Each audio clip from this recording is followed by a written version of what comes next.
इस लेक्चर में हम एक और प्रोग्राम की प्रैक्टिस करेंगे। इस प्रोग्राम का नाम है reverse of a 5 digit number. बाल का ये 4 डिजिट नंबर का भी पेपर में आ जाता है, बाल का ये 3 डिजिट नंबर का भी पेपर में आ जाता है। तो लॉजिक में थोड़ा सा फ़र्क होगा, इसके अलावा कोई इतने ख़ास फ़र्क नहीं है। अब रिवर्स क्या होता है? Reverse of a 5 digit number. For example ये नंबर है हमारे पास 28758, तो इसका रिवर्स क्या होगा? 85782। ये इसका रिवर्स है। 8 शुरू में आखिर में था तो ये शुरू में आ गया। 5 जो था सेकंड लास्ट पे था तो ये सेकंड नंबर पे आ गया। इस तरह सो ऑन। तो ये हमने रिवर्स बनाना है इसका। जो भी नंबर यूज़र देगा हमने उसका रिवर्स बनाना है। तो इसकी लॉजिक ये मैंने लिखी हुई है कि ये लूप में, ये जो मैंने टेबल बनाया हुआ है ये लूप में चलेगा। बाकी शुरू में हम सपोज कर लेते हैं इनकी वैल्यू ये है। एक नया वेरिएबल हम बनाएंगे रिवर्स के नाम से, उसकी वैल्यू ये है 0। इनिशियली उसमें 0 होगा रिवर्स के अंदर। फिर एक और वेरिएबल हमने लिया मल्टीप्लायर, ये इसकी वैल्यू इनिशियल 10,000 होगी। ये अगर 5 डिजिट नंबर का प्रोग्राम बना रहे हैं आप तो फिर इसकी वैल्यू 10,000 रखेंगे। और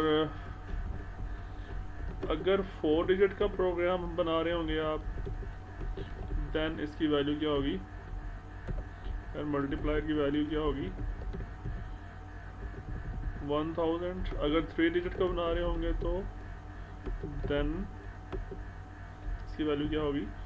100।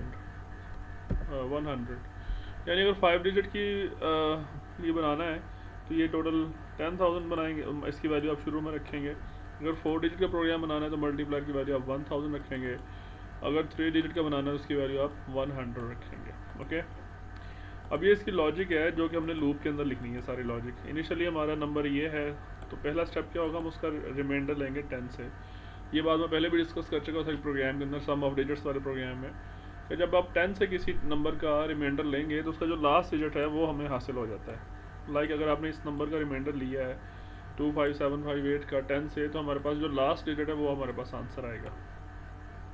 मल्टीप्लायर की वैल्यू इनिशियली हमारे पास 10,000 है, तो हमने नेक्स्ट स्टेप में क्या करना है? इस 8 को, ये जो यहाँ से निकला है, इसको मल्टीप्लायर के साथ मल्टीप्लाई कर देना है, तो ये बन जाएगा 80,000। उसके बाद अगले स्टेप में क्या करना है? ये जो 80,000 निकला है हमारे पास, इसको रिवर्स की वैल्यू में ऐड कर देना है। इनिशियली रिवर्स की वैल्यू क्या थी? 0 थी। उसमें जब ऐड होगा तो इसकी वैल्यू हो जाएगी 80,000। उसके बाद n की वैल्यू जो शुरू में क्या थी, ये वाली वैल्यू, इसको 10 से डिवाइड करेंगे। तो ये मैं पहले आपको बता चुका हूँ, जब आप किसी नंबर को 10 से डिवाइड करते हैं तो उसका आखिरी डिजिट हटा के बाकी जो होता है वो आंसर आ जाता है।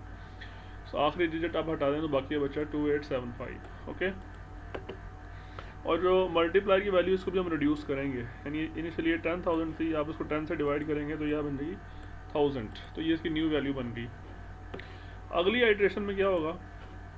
अब n की वैल्यू ये हो चुकी है, हमने यहाँ पे इसकी वैल्यू को अपडेट किया है, ये हो चुकी है। अगेन हम इसका 10 से रिमाइंडर लेंगे। इस बार रिमाइंडर क्या है हमारे पास? 5।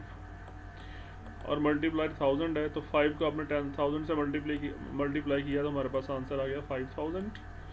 इस 5000 को आपने रिवर्स की जो पुरानी वैल्यू निकली थी ये वाली, उसके अंदर इसको जमा किया तो उसके बाद इसका आंसर हो गया 85,000। उसके बाद फिर आपने n की वैल्यू को अगेन डिवाइड किया 10 से, ये बन गया 287। उसके बाद फिर आपने मल्टीप्लाई की वैल्यू को अगेन 10 से डिवाइड किया, ये बन गया 100। तो ये नेक्स्ट आ गया आइट्रेशन नंबर 3।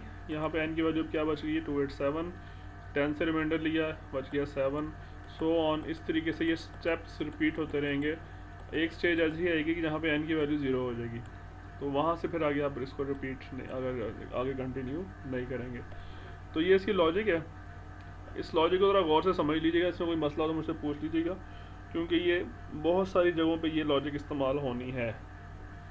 हम इसका प्रोग्राम बनाते हैं, इसलिए हम इंट वेरिएबल ले लेते हैं। इंट n के लिए लेंगे, एक रिवर्स के लिए लेंगे, एक लेंगे मल्टीप्लायर के लिए, एक लेंगे मल्टीप्लायर, रिमाइंडर, रिवर्स। चलें यही फिलहाल ले लेते हैं। n की वैल्यू हम यूज़र से इनपुट लेते हैं, एंटर अ वैल्यू। तो यहाँ पे इंट की बजाय इसको लॉन्ग डाटा टाइप में आप लिख लें, क्योंकि इंट डाटा टाइप कुछ कंपाइलर्स में 2 बाइट्स की होती है। तो यहाँ पे आप देख सकते हैं कि ये हमारा ये जो नंबर है ये तो 2 बाइट्स की रेंज में आता है, लेकिन ये 2 बाइट्स की रेंज में नहीं आता, ये इंट की रेंज से बाहर निकल जाता है। हालांकि अब जो हम डेव में हम काम कर रहे हैं यहाँ पे जो इंट होता है वो 4 बाइट्स का होता है, लेकिन दूसरे कंपाइलर्स लगे टर्बो C++ में ये 2 बाइट्स का होता है। तो 2 बाइट्स में रखेंगे तो ये जो नंबर है ये उसकी रेंज से बाहर निकल जाएगा।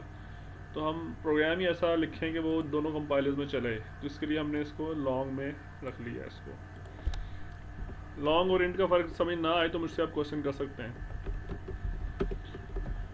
ये इनपुट हो गया। अब हमने रिवर्स की इनिशियल वैल्यू 0 सेट करनी है, मल्टीप्लाई की इनिशियल वैल्यू हमने 10,000 सेट करनी है। लाइक दिस लूप स्टार्ट होने से पहले रिवर्स की वैल्यू 0 और मल्टीप्लाई की वैल्यू ये हमने सेट कर दी। उसके बाद while n is not equal to 0,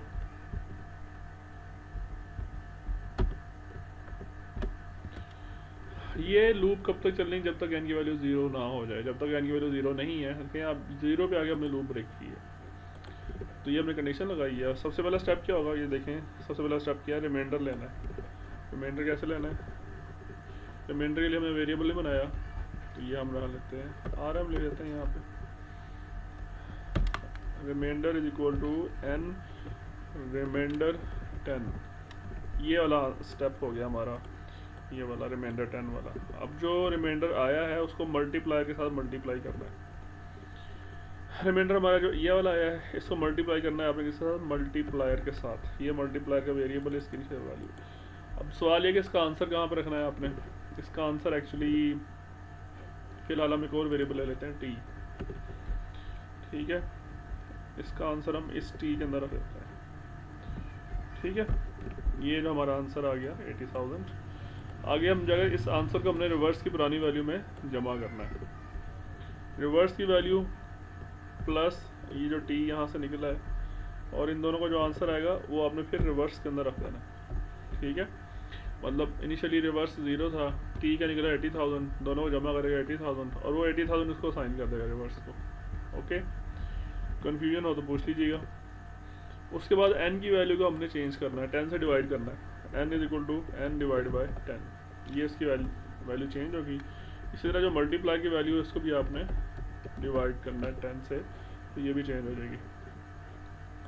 ये इसकी लूप है।